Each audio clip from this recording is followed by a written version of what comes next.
things you do when you enter a bathroom is you bring all your supplies with you, okay? The most important things that you bring into a regular just half bath, that's just the toilet and the sink, is you're going to bring your DZ7 or disinfectant, your glass cleaner, your toilet bowl cleaner. You will possibly bring a pumice stone with you. There are only a few bathrooms that you're going to need to bring CLR, Rain-X for the glass shower doors, okay? And then in some cases, if you have mold and mildew, you're going to be using your RMR.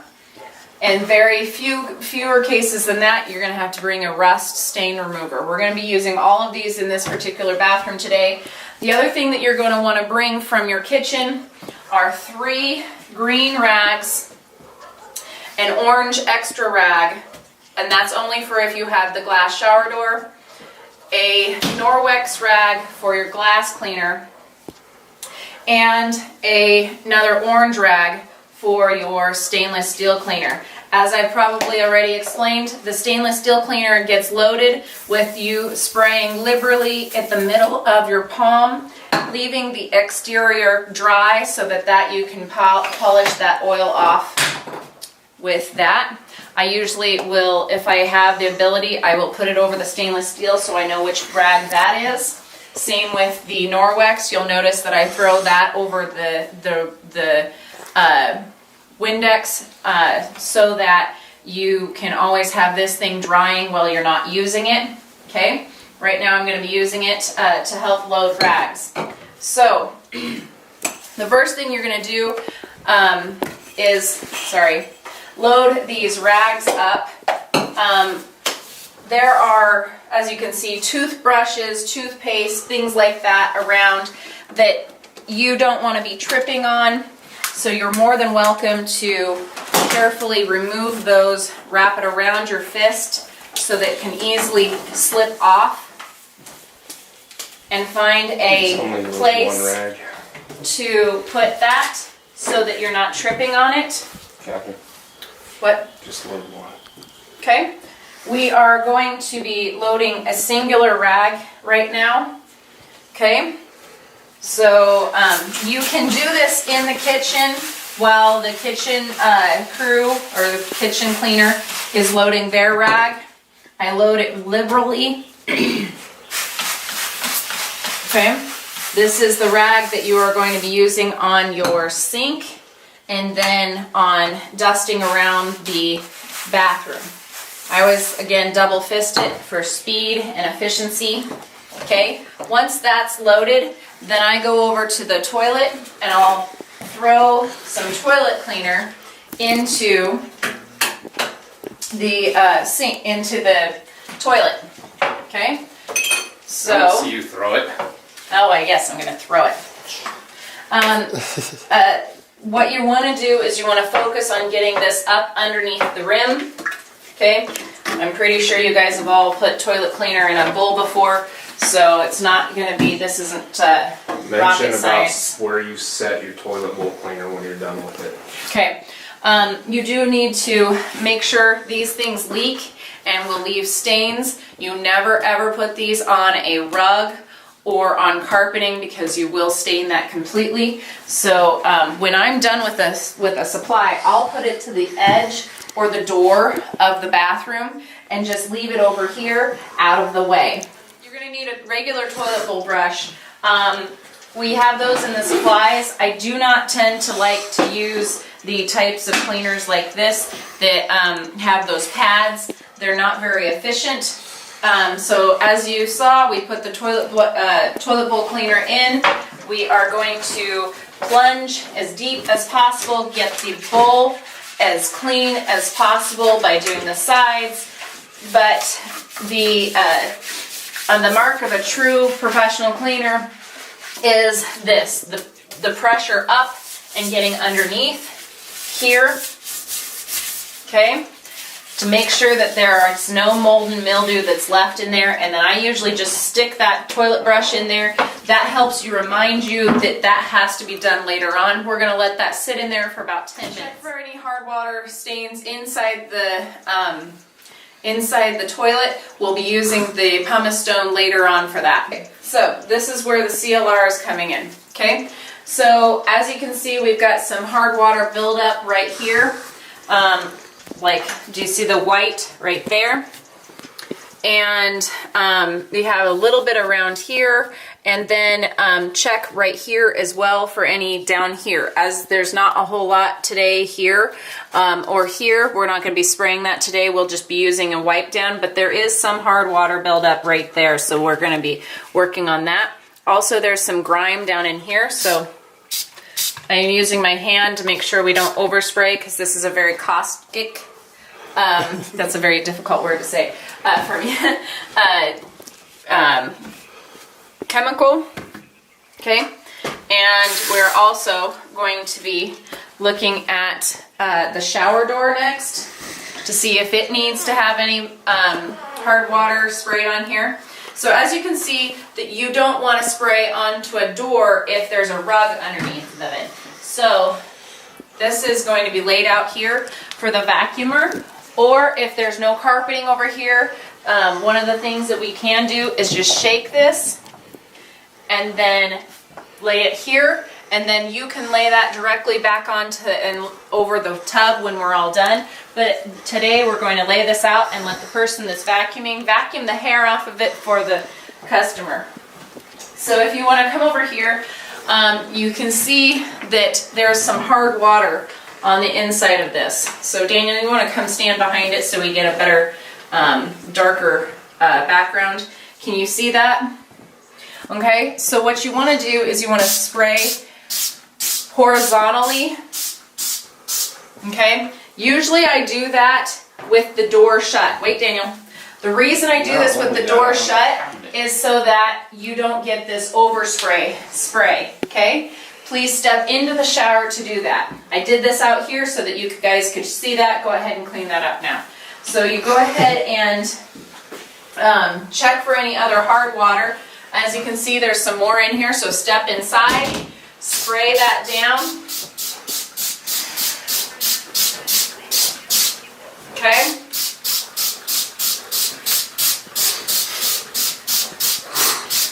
All right, that way, that's an extra little bit of working hard, smarter, not harder. Okay, you can put the CLR away after that. The other thing that I noticed was that there's some mold and mildew in the shower. So I don't know if you can see down in here, the grout line here has some mold and mildew. Okay, so we're going to be spraying that with our special cleaner called RMR.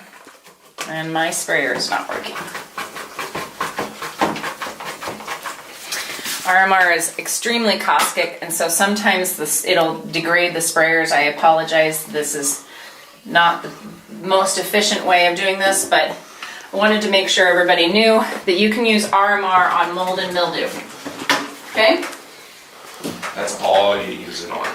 Only thing you use RMR on. This is in the bucket. It's not something that we keep in the house. I'm going to be cleaning this sink over here, and Daniel's going to be cleaning that sink over there. Okay, so as you can see, I am going to wipe down over here. Daniel, would you mind grabbing your rag and going ahead and cleaning over there? And that way, we are not wasting your time as you are watching these videos. I don't want to waste your time. Your time is very valuable, whether you're cleaning for us or this is your personal time. I value that, and I want you guys to know that I don't want to waste your time. And I wish I was funnier, but I'm just funny looking, so I guess that'll have to do. So one of the extra little things that you're going to do is wipe down the soap container. They always have little goo and stuff on the outside, and you want to have as much visual calm as possible. As you saw, I went ahead and I sprayed that down. I wiped the back of the sink and up on the backsplash. Then once that's done, I'll hop up here and do any of the high areas up here, getting any of the dust that collects up here. This is something that we do twice a week. If this is a weekly clean, you will not need to get up here to get all of this stuff every single time, but you do need to eyeball it and make sure that you're doing the best job possible.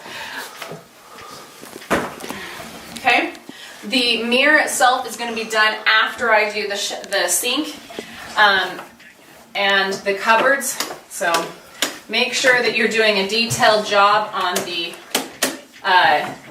light switches and any horizontal surface you can get to.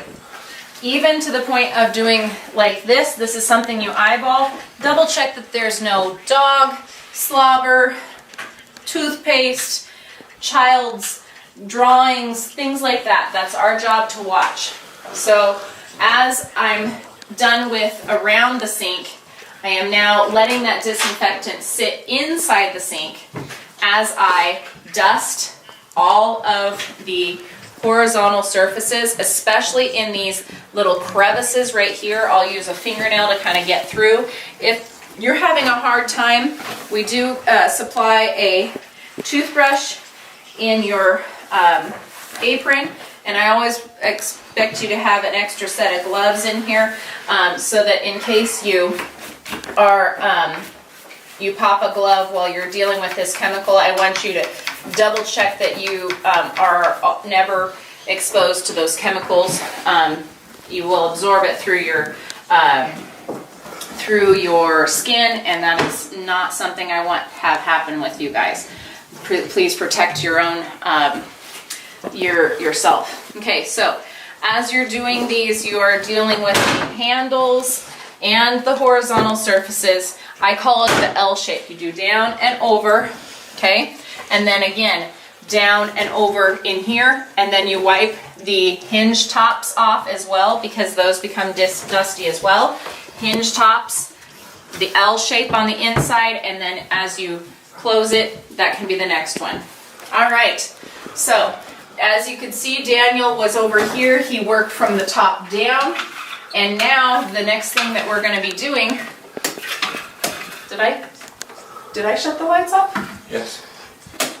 You got the dimmer switched off too. Oh, that's what it was. I apologize. The next thing I'm going to be doing is the sink. Once we've dusted around the room, all the way around, so even these horizontal surfaces here need to be touched. I already did those. Okay? But even since I don't really want to climb into the tub, that's something that I would probably do while I'm in the tub, just to be as efficient as possible. Now this sink right here has a lip, so you're going to want to grab the lip with your fingers around the top and make sure that that is always super clean. As you can see, there's a lot of hair and fuzz in this sink, so one of the first things I do is go ahead and just rinse this down the drain. Okay, you've already had the spray in the sink sitting there for a little bit of time, so it's already started to sanitize this sink. To be completely disinfected, you need to do a multiple clean, so make sure you're always using the word sanitize when you say, hey, I've sanitized your sinks, when you're talking to customers and homeowners. Unless you're doing a post-COVID clean, then that's something that we do that's called disinfect. So, but I will educate you on that later. So, as you can see, it's fairly simple. We've cleaned the top-down sink. Now this rag right here can go to either the floor or tub. The first thing you're going to do is you're going to spray this toilet down like this. You're going to do the sides of the tank, the handles, the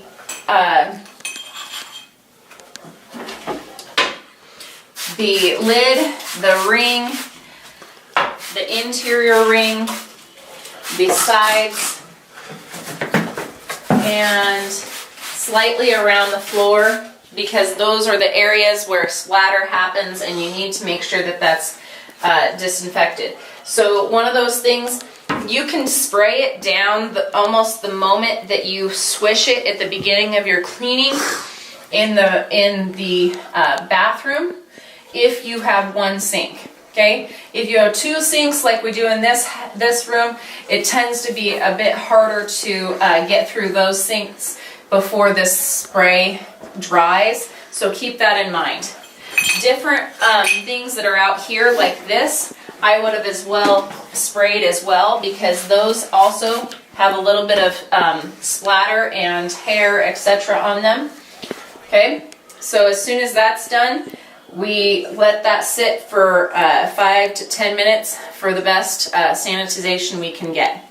Okay, so one of the things that we do after we are, while we are sanitizing the toilet, is we come back to the sink and we spray the mirrors. Okay, I tend to do this little S right here. It's just a habit that I do. I seem to get, you don't need to spray the entire surface. And if you're using a Windex that's an actual spray, I'd only use 2. This particular rag is actually designed to be used without anything except a little bit of water, so don't use too much of the Windex. So you're going to start with going back and forth in the S pattern, okay, like this, okay. One of the things I do try and do is I grab it from the middle and wrap it around my fingers like this. That makes your fingers go in the middle of the rag. And then I will frame out the mirror. Okay. Oh, see, hazards of cleaning around stuff. And then I will double check to make sure that I have gotten everything clean. So as you can see, there's a little bit there. I'm having a hard time getting that off, so I'm going to add a little bit of more cleaner, like that. Okay, make sure that you're getting as low as possible with your eyesight, because most lights are high, and so to get down and low and see what kind of streaks you kind of have left, and then back up again. I do a little bit of S pattern to make sure that my streaks are completely gone and that no more marks are around. Okay, it's fairly quick process.